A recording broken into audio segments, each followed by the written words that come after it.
Halo anak-anak yang terkasih, selamat jumpa lagi dalam channel pembelajaran Pendidikan Agama Katolik bersama saya, Pak Thomas Renwarin.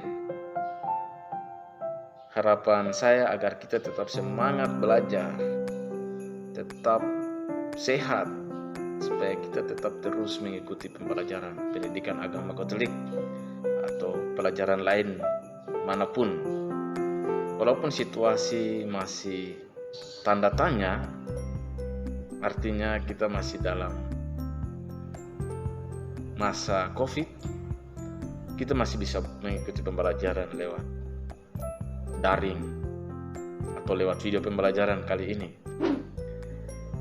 Anak-anak yang terkasih, kita masih dalam pembelajaran bab 2 tentang Yesus mewartakan kerajaan Allah. Pembahasan kita selanjutnya dari materi ini adalah kita mau lihat tentang bagaimana memahami harapan bangsa Israel tentang kerajaan Allah. Ya, kita mulai lihat lebih jauh orang Israel itu dong punya harapan tentang kerajaan Allah itu seperti apa. Oke, kita lanjut. Nah, apa yang diharapkan oleh bangsa Israel? Harapan bangsa Israel adalah sebuah kemenangan, pembebasan, atau mereka perlu keluar dari penderitaan. Nah, mereka ini kalau saya melihat bahwa mereka masih takut dengan situasi yang pernah mereka alami di tanah Mesir. Nah, rupanya pembebasan bangsa Israel keluar dari tanah Mesir belum berakhir menurut mereka. Jadi penderitaan itu masih melekat dalam diri mereka. Mereka merasa bahwa penderitaan itu belum berakhir. Nah, dengan melihat perubahan zaman dari waktu ke waktu, justru semakin terancam oleh kondisi politik dan para pemimpin agama yang tidak bertanggung jawab pada zaman itu. Zaman itu di mana zaman Yesus sudah ada di tengah-tengah mereka. Nah, semua orang ingin keluar dari kondisi buruk ini. Sehingga orang Israel berharap mereka keluar dari penderitaan dengan harap adanya seorang raja yang kuat yang memperjuangkan nasib mereka. Mereka tentu justru berharap ada seorang sosok figur tokoh yang menjadi pahlawan agar bisa membawakan mereka keluar dari penderitaan ini. Masa lampau mereka di tanah Mesir bahwa ada sosok Musa di sana. Sosok Musa yang menghantarkan mereka keluar dari tanah Mesir. Rupanya rekaman jejak itu membuat mereka berharap bahwa perlunya ada seorang figur juga saat itu untuk membebaskan mereka keluar dari penderitaan yang mereka alami sekarang. Memahami harapan bangsa Israel tentang kerajaan Allah. Nah, anak-anak yang terkasih, dalam hidup sehari-hari kita sering menyaksikan orang-orang yang hidup berada dalam situasi yang tidak mengembirakan. Artinya bahwa mereka berada dalam kesusahan, penderitaan. Entah penderitaan yang mereka tidak alami seperti yang ada di Israel, umat Yahudi pada zaman dahulu, tapi penderitaan yang kita alami sehari-hari di saat ini. Mereka terbelenggu pada situasi dan kondisi yang terbatas yang membuat mereka menderita. Mereka memiliki harapan untuk dapat keluar dari ketidakberdayaan hidup itu. Tentunya ada harapan juga di sana seperti orang-orang Israel. Ya. Nah, kalian bisa amati beberapa gambar yang ada di bawah ini. Kita resap ke dalam hati kita, hati kalian, suasana keadaan orang-orang yang ada dalam gambar ini. Mereka hidup sehari-hari sebagai pemulung, tempat mereka tidak layak lagi yang ada di pinggiran kereta api, di sungai. Kalian bisa tahu sendiri kalau orang tinggal dekat rel kereta api, ya hidupnya tidak tenang. Ribu, rumahnya kumuh, kehidupan mereka hanya di sekitar sampah dan mereka-mereka yang terlantar. Sehingga di sana kita lihat bahwa ada sosok seorang ibu, Mother Teresa yang melihat dan memperhatikan hal itu dan dibantu. Bunda Teresa membantu mereka bahwa Ada harapan orang-orang di sana, sosok yang bisa melayani mereka, bisa keluar dari penderitaan itu. Nah, kerajaan Allah yang diwartakan Yesus, kita lihat pembahasan selanjutnya. Kerajaan Allah yang diwartakan Yesus. Kerajaan Allah sudah datang dan sudah ada di antara mereka, yakni dalam diri Yesus Kristus. Padahal Yesus itu sudah ada di tengah-tengah mereka. Sosok pembebasan itu sudah ada, tapi mereka tidak menyadari hal itu. Mereka tidak menerima hal itu. Mereka tuh merasa bahwa sosok itu adalah Allah sendiri. Padahal Allah sudah mengirim orang, figur yang datang untuk menyelamatkan penderitaan mereka. Tapi mereka tidak menyadari hal itu.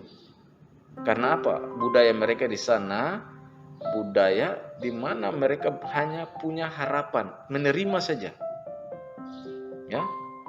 Kemudian mereka mau orang-orang yang paling hebat, yang memang langsung dari Allah, yang kirim langsung dari Allah. Padahal mereka tidak menyadari bahwa kehadiran Yesus di situ adalah kehadiran Allah sendiri. Nah, Allah yang hadir dalam diri Yesus Kristus datang untuk membebaskan manusia dari kemalangan, penindasan, penderitaan, dan segala bentuk kejahatan. Pembebasan atau tahun rahmat Tuhan, kerajaan Allah ada sekarang dan akan datang. Nah, dalam kitab suci sudah dijelaskan bahwa pembebasan itu sudah ada di tengah-tengah mereka. Hanya dalam sejarah kehidupan mereka, mereka melihat bahwa Yesus itu bukan sosok orang yang datang menyelamatkan. Kalau memang Yesus itu seorang penyelamat, kenapa Yesus dia mati? Dia harus menanggung penderitaan. Nah, kita mulai memahami bahwa justru penderitaan yang dialami oleh Yesus sendiri itu mau menyelamatkan umat manusia. Maka pengertian kerajaan Allah adalah situasi di mana Allah merajai semua umat manusia untuk mengasihi dan menyelamatkan manusia. Tempat di mana Allah yang tampil sebagai raja pada kehidupan akhir zaman. Jadi konsep kerajaan Allah yang diharapkan oleh bangsa Yahudi itu sendiri mau diterjemahkan oleh kita saat ini, mau dimengerti oleh kita saat ini adalah sebuah situasi di mana Allah merajai semua umat manusia untuk mengasihi dan menyelamatkan manusia lewat putranya tadi. Nah, tempat di mana Allah yang tampil sebagai raja pada kehidupan akhir zaman. Jadi mereka hanya melihat bahwa pembebasan itu hanya terjadi saat mereka ada di dunia, tapi mereka tidak lihat masa depan mereka, future mereka, kehidupan yang selanjutnya setelah mereka mati, apakah pembebasan itu ada atau tidak. Mereka hanya melihat pembebasan fisik, tapi mereka tidak melihat pembebasan rohaninya, ya, di kemudian harinya. Maka anak-anak yang terkasih, kita perlu memahami saat ini adalah konsep tentang kerajaan Allah yang dipahami oleh orang Yahudi pada saat itu berbeda, sangat berbeda dengan konsep kerajaan Allah yang sebenarnya. Nah, mereka melihat konsep kerajaan Allah pada saat itu adalah mereka perlu keluar dari situasi penderitaan. Tapi ingat bahwa konsep kerajaan Allah yang perlu kita pahami saat ini adalah pembebasan yang akan datang. Pembebasan secara rohani, ya. Jadi konsep kerajaan adalah hanya situasi yang berubah, situasi yang akan datang yang membebaskan kita. Misalnya pembebasan dosa. Nah, ciri kerajaan Allah adalah adanya damai, sukacita, tentram, keadilan, kebebasan, dan kerajaan Allah itu bersifat sekarang. Artinya dapat diciptakan oleh manusia selagi hidup di dunia ini. Nah, maka Pak Thomas tadi mengatakan bahwa kerajaan Allah itu kita perlu melihat bahwa yang akan datang. Nah, ketika kerajaan Allah yang akan datang itu kita mulai melihat lagi kerajaan Allah yang diciptakan sekarang, yaitu adanya kedamaian, sukacita, keadilan, agar kita bisa mendapat kerajaan Allah yang akan datang. Jadi konsep kerajaan Allah itu kita sudah mulai ciptakan mulai sekarang, yaitu menciptakan kedamaian, sukacita, suasana yang kita ciptakan sendiri. Supaya apa? Suatu kelak kita mati, kita berada di kerajaan Allah yang sesungguhnya, yang sejati, yaitu suasana sukacita bersama Allah, yaitu pembebasan secara rohani, kerajaan Allah secara rohani. Nah, anak-anak yang terkasih, memahami kerajaan Allah yang diwartakan oleh Yesus. Yesus datang ke dunia untuk mewartakan kerajaan Allah. Kerajaan Allah adalah panggilan dan tawaran rahmat Allah. Tadi Pak Thomas terus menekankan tentang sebuah rahmat Allah yang ditawarkan Allah kepada kita. Dan manusia harus menerimanya dengan sikap iman yang dinyatakan dalam perbuatan baik. Sebab kerajaan Allah, kendati pun berarti Allah dalam kerahimannya, juga merupakan kenyataan bagi manusia. Kerajaan Allah harus diwujud nyatakan dalam kehidupan manusia. Kerajaan Allah tidak hanya tertuju kepada suatu peristiwa yang akan terjadi dalam masa yang akan datang, melainkan diarahkan kepada Allah sendiri dan menjadi kenyataan dalam penyerahan itu sendiri. Kalau manusia boleh bertemu dengan Allah, ya. Dalam Injil Lukas bab 4 ayat 16 sampai 32, Yesus ditolak di Nazaret. Nah, anak-anak yang terkasih, bahwa tadi Pak Thomas sudah menjelaskan bahwa kerajaan Allah itu sudah ada di tengah-tengah mereka dengan kehadiran Yesus sendiri. Tapi mereka tidak menerima itu. Bahkan Yesus sendiri, mereka menganggap bahwa orang tuanya mereka kenal, dia kehidupannya seperti apa, mereka tahu persis kehidupan orang tuanya seperti apa. Maka mereka menolak Yesus itu sebagai anak Allah sendiri.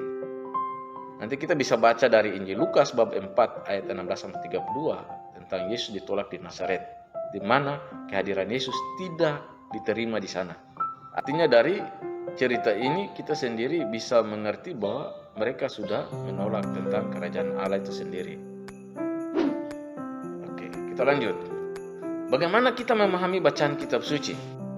Yesus sudah hadir di tengah-tengah mereka. Kehadiran Yesus sendiri adalah kehadiran kerajaan Allah di tengah mereka.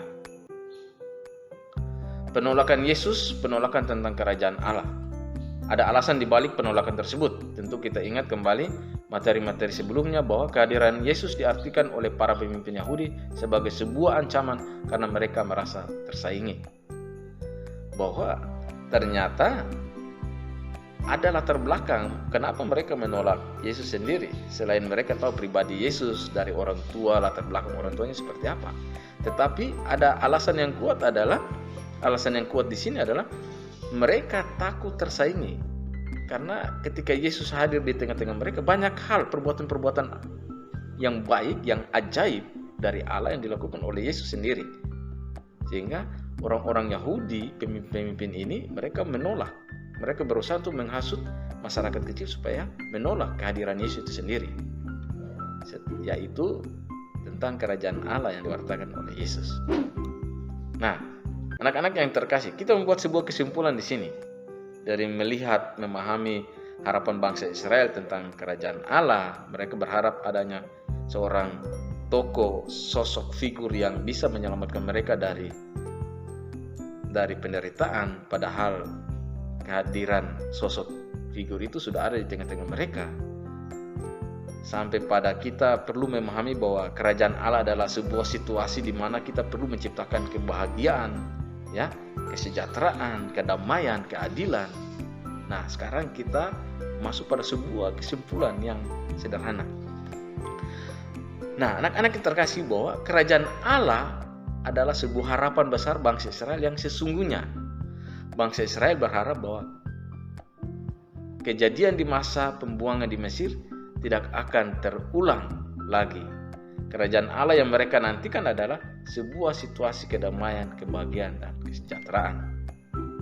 Ya, mereka menantikan itu.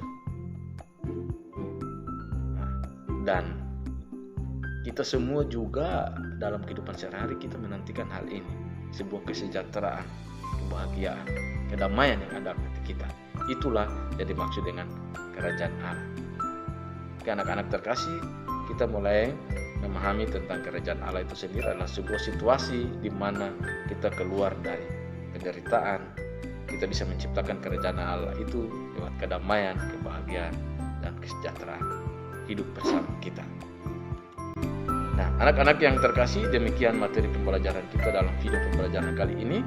Semoga pembelajaran kali ini dapat bermanfaat untuk kita semua. Bagaimana memahami situasi dan harapan bangsa Israel tentang kerajaan Allah.